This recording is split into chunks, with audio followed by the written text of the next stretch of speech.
Dans les années 2000, John Bradshaw Layfield était l'incarnation même du heel dans le catch. Un salopard sans aucune pitié qui prenait plaisir à humilier les autres.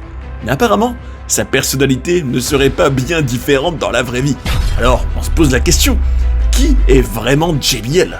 On se retrouve sur Johnny Catch pour se plonger dans la vie de l'odieux millionnaire texan. Vous apprendrez entre autres comment il a déjà bizuté des collègues dans les douches, pourquoi son personnage ne pourrait plus du tout exister de nos jours, mais aussi la personne très surprenante qui a réussi à le mettre au pli, et même ce qu'il a osé faire pour s'attirer de la haine en Allemagne. Pour votre information, ce que vous allez voir, c'est un documentaire différent des autres sur la chaîne, comme il y en a chaque semaine, mais soyez rassurés, des documentaires plus classiques arrivent en masse tous ces prochains temps. Vous êtes bien sur Johnny Catch, JBL, l'art d'être un salopard. C'est parti.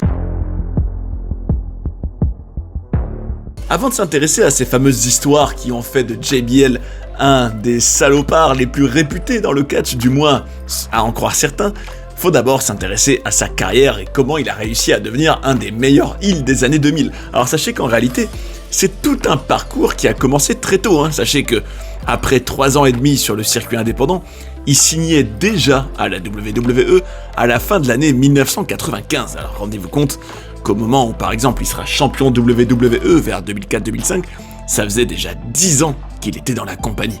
Alors sachez qu'il avait démarré en janvier 96 déjà, en étant le personnage de Justin Hawk Bradshaw. Et son personnage était tout simplement celui d'un dur à cuire cow-boy, un peu un homme des montagnes. Et il avait déjà un petit rituel assez marquant, c'est simple, il mettait sur ses adversaires les lettres JB avec de l'encre, donc quand même déjà une vraie gimmick assez humiliante. En tout cas, sachez que ce personnage qui était managé par Oncle Zebekiah n'a pas vraiment duré longtemps. On se souvient juste peut-être d'une feud contre un Savio Vega, d'un match contre un Fatou, mais ça n'a pas vraiment mené à grand chose. Et c'est pour ça que on le mettra plutôt dans une équipe avec celui qui était son cousin fictif, Barry Windham, pour former ensemble les New Blackjacks. Et cette tag team va durer quand même un certain temps. Et c'est surtout en réalité avec quelqu'un d'autre qui formera l'équipe pour laquelle on le connaît le mieux, bien évidemment. Je parle bien sûr de Farouk, dont le vrai nom est Ron Simmons, vous savez, le fameux qui disait tout le temps « Damn !» dans des segments de la WWE. Sachez que ensemble, ils étaient au tout début, donc managés par un certain The Jackal, et bon, Jackal finira par partir de la WWE, mais ils resteront quand même un peu dans une identité ténébreuse, puisque c'était déjà le cas avec Jackal, en rejoignant le Ministry of Darkness de l'Undertaker. Alors rendez-vous compte, on est fin 1998 et l'Undertaker est devenu un heel, est devenu le gourou d'une sorte de secte vraiment diabolique. Et sous le nom des Acolytes, Farouk et Bradshaw vont le rejoindre. On verra Bradshaw avec des sortes de dessins, comme des sortes de symboles magiques sur le corps. Ça aboutira en fin de compte d'ailleurs au Corporate Ministry, donc il aura un rôle de premier plan dans tout ça, puisque n'oublions pas que le Corporate Ministry était peut-être le clan le plus important début 99, et qu'ils étaient directement impliqués dans des interactions avec Stone Cold Steve Austin. Alors tout ça finira par disparaître au moment où l'Undertaker prendra un congé, et après avoir été aussi battu par Stone Cold Steve Austin au show Fully Loaded. Mais bon, l'espace de quelques mois en 1998, il était vraiment très important. Car sachez que ça aboutira le 31 mai à son premier titre tag team avec son collègue Farouk, donc en battant Kane et X-Pac. Donc quand même déjà une vraie victoire marquante et le signe que le vent était en train de tourner pour le futur JBL. Ils deviendront des chouchous des fans avec Farouk, surtout au moment où ils vont un peu changer de personnage et un peu laisser de côté ce côté très sombre et plutôt aller vers, on va dire, une personnalité plus adaptée à l'époque, en étant une bande de gars qui fumaient le cigare, qui adoraient aller au bar et qui buvaient des bières dans leurs t-shirts et leurs jeans. Et c'est comme ça qu'ils deviendront plutôt le APA, The Acolytes Protection Agency. Et en gros, ils avaient un mantra, c'était qu'ils avaient besoin d'argent pour s'acheter de la bière. et c'est pour ça que des fois ils assuraient donc soi-disant la sécurité. Bon, la plupart du temps en réalité on les voyait un peu en backstage dans des arènes installés à une table de poker, et surtout ils avaient une gimmick qui était drôle, c'est que ils prenaient juste l'encadrement d'une porte et le posaient à certains endroits, et ça devenait donc l'entrée de leur espace, et on était obligé de passer par cette entrée pour les rejoindre. Et d'ailleurs ils avaient aussi une gimmick drôle, c'est que si par exemple la pièce était détruite dans une arène, le show suivant, dans l'arène suivante, il l'a reconstituée exactement comme elle était quand elle a été détruite, comme s'il y avait un lieu qui survivait, qui apparaissait comme ça, qui popait dans différentes arènes. Enfin, je trouve ça assez créatif. En tout cas, sachez que ils seront encore champions par équipe en 2001, cette fois-ci en battant les Dudley Boys, donc une des équipes très marquantes de l'Attitude Era. De victoire en victoire, finalement, pour le APA. On notera que Bradshaw, à cette période, sera même champion européen, ce qui était son premier titre en solo de sa carrière, là-bas, donc encore un bel accomplissement. Sachez que en 2002, à WrestleMania 18, les APA étaient dans un match pour le titre tag team aux côtés des Hardy Boys et des Dudley Boys notamment, et aussi les champions qui gagneront le match, Billy and Chuck. Et on peut considérer qu'après ça, au moment où Farouk et Bradshaw ont été séparés et que Ron Simmons, en gros, il a été décidé de l'éloigner un peu du ring, il était l'heure pour JBL d'enfin avoir son moment de mise en avant en solo. Alors sachez qu'au moment où ils étaient séparés, on verra par exemple Bradshaw davantage mettre l'emphase sur son côté texan. On le verra par exemple apporter une cloche de vache au ring. Il sera champion hardcore 17 fois quand même, c'est beaucoup. Il fera déjà le Clothesline from Hell qui deviendra le Clothesline from Texas. Vous savez, sa prise qu'on connaîtra plus tard comme le Clothesline from Hell, la corde à linge infernale, j'ai envie de vous dire. Mais bon, tout ça durera pas très longtemps. Il se blessera en septembre 2002 et sera obligé de s'absenter pendant 6 mois. Il reviendra pour filer un coup de main à l'Undertaker à SmackDown en 2003. Et à ce moment-là, on remarquait déjà quelque chose. Layfield n'avait plus les cheveux longs. Il les avait coupés. Il était aussi revenu à sa couleur naturelle. Il n'était pas brun. Et surtout, il était complètement rasé. Donc c'était un peu un JBL totalement nouveau là. En tout cas, sachez que par la suite, une fois que Ron Simmons ne sera plus du tout dans les parages et qu'il n'y aura plus de APA sous la moindre forme, on va dire, c'est là que Bradshaw va se mettre à s'inspirer du personnage de JR, non pas le commentateur JR, mais celui de la série Dallas, en étant un heel complet avec non seulement un costume, un chapeau de cow-boy et donc une gimmick de riche, arrogant et surtout vicieux. Et c'est comme ça qu'il devient John Bradshaw Layfield. Alors sachez que à l'origine, son finisher s'appelait même le Clothesline from Wall Street, parce qu'en gros, sa gimmick, sa personnalité, c'était qu'il était devenu un homme d'affaires très riche de Wall Street.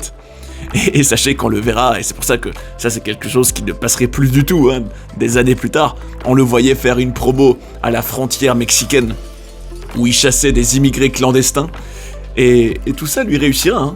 C'est vrai que il arrivait à connecter à cette époque où tout ce côté immigration, ce côté peut-être patriotisme poussé à l'extrême américain faisait beaucoup parler dans les médias, on va dire, et lui, c'est sûr que grâce à ça, c'était un heel qui faisait vraiment réagir, notamment dans sa feud contre Eddie Guerrero, contre qui il gagnera le titre WWE. Et oui, c'est dingue, quand même.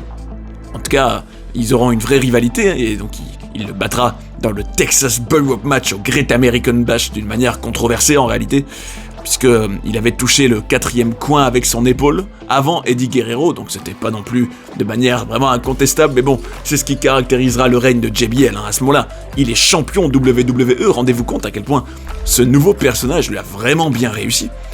Bon, il défendra sa ceinture souvent dans le litige, mais bon, il restera quand même champion longtemps, puisque il aura une feud contre l'Undertaker.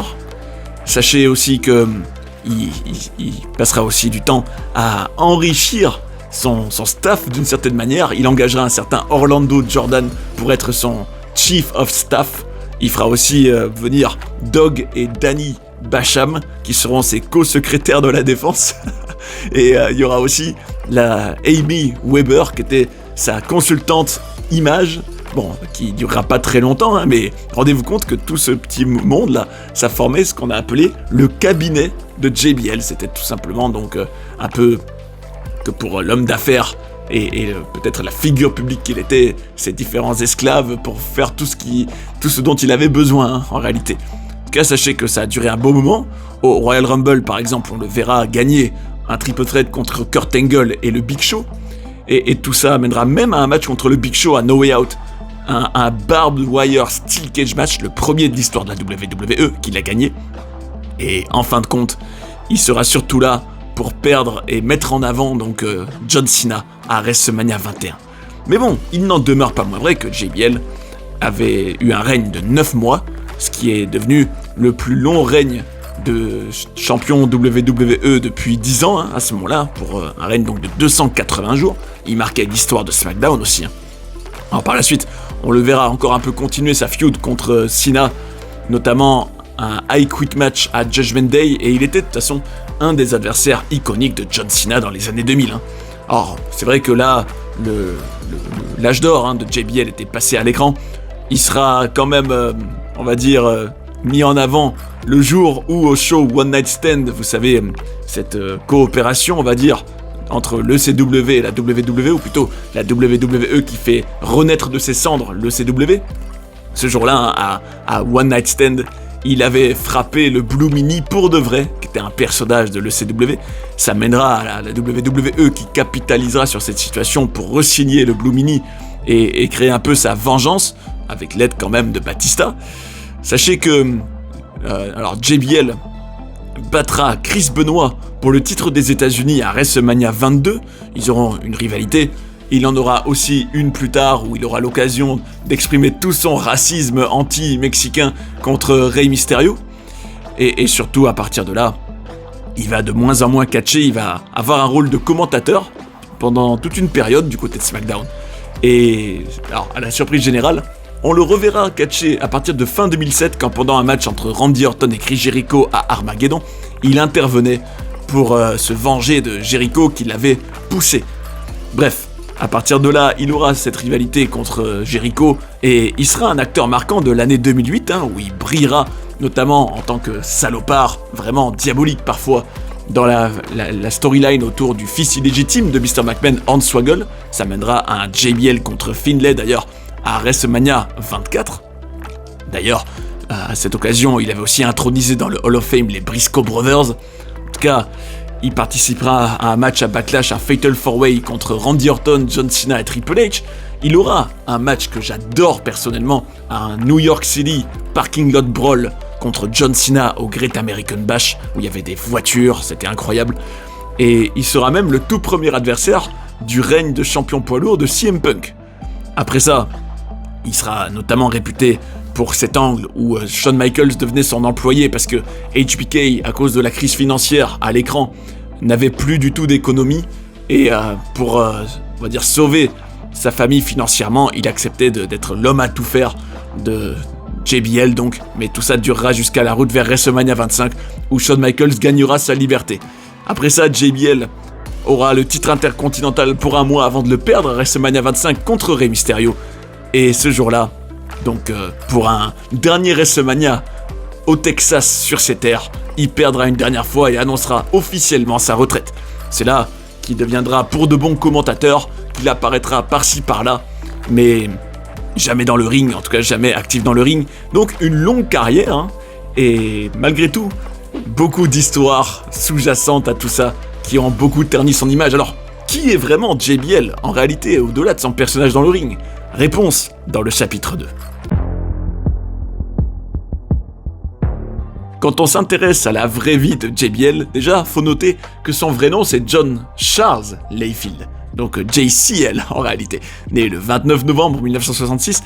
Sachez qu'à l'origine, il se dirigeait plutôt vers le football américain, où il sera joueur et même coach, avant de se diriger vers le catch, et sachez que il est le fils de Lavelle et Mary Layfield, Lavelle qui était même un ministre, donc rendez-vous compte, hein.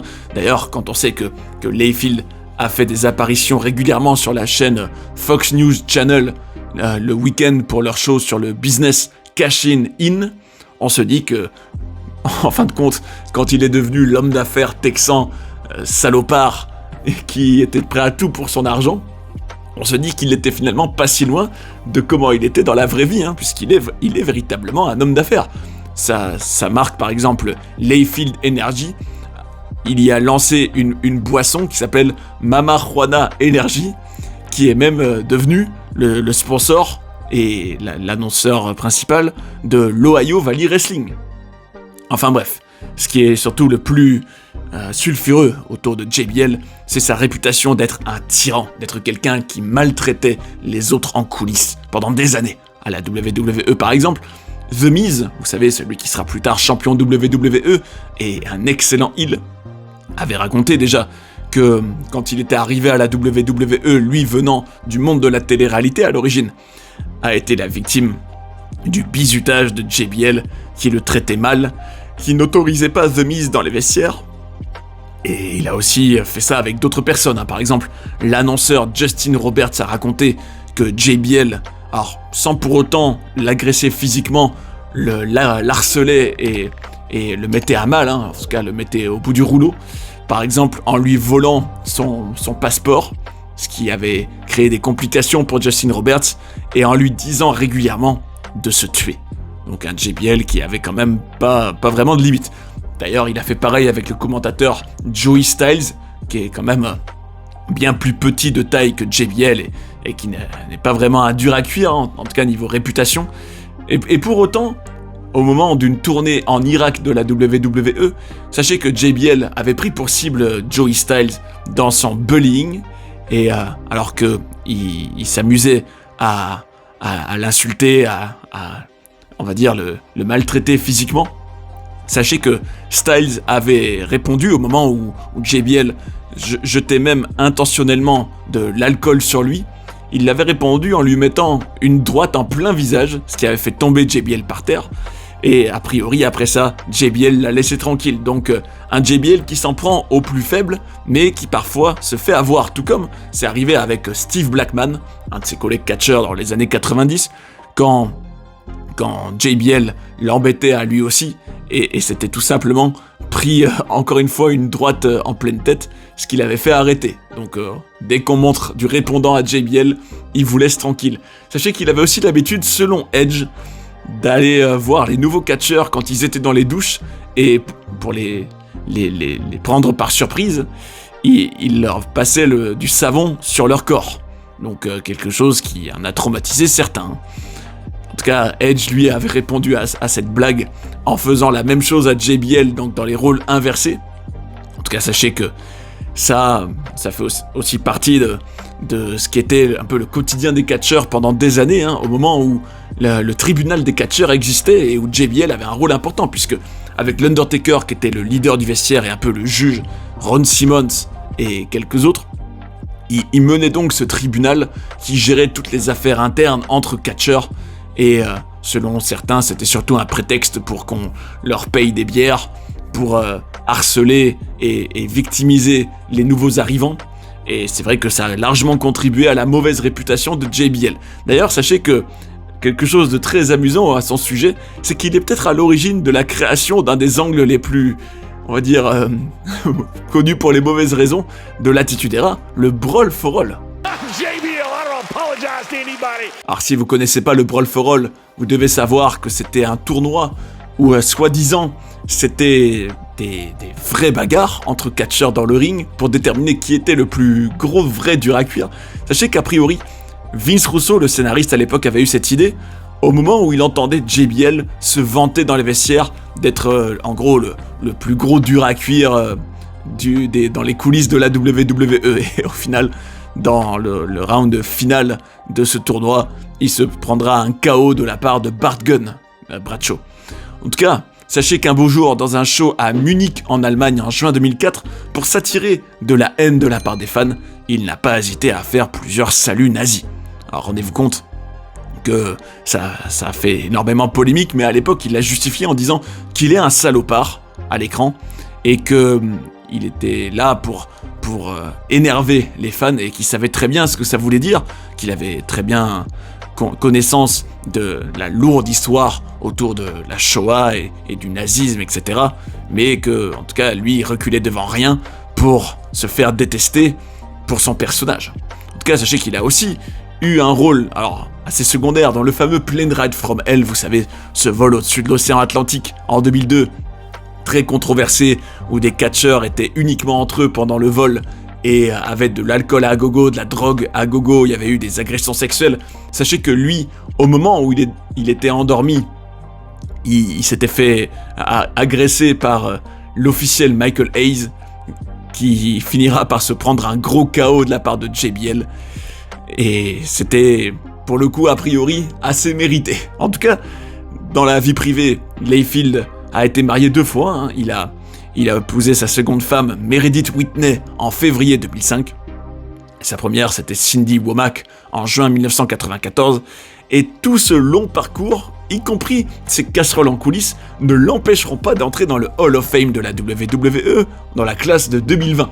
Et sachez que, et ce sera le mot de la fin, que dans son discours, il a, on peut dire, résumé toutes ces controverses autour de lui et sa réaction face à tout ça en disant « Si je peux être sérieux juste un moment, j'aimerais dire à tout le monde, toutes ces personnes qui ont l'impression que je leur ai fait du mal, que je les ai maltraités, et tous ceux qui pensent que je leur ai dit quelque chose dans le vestiaire qui les a fait se sentir mal, j'aimerais vous dire du fond du cœur d'aller pleurer une rivière, Blanche-Neige. » Et il a dit « Je suis JBL, je m'excuse auprès de personne, je vais dans le Hall of Fame, parce que je suis qui je dis que je suis, et je suis un dieu du catch. » Et c'est sur ces mots qu'on peut conclure cette histoire riche mais très sulfureuse de JBL à la WWE.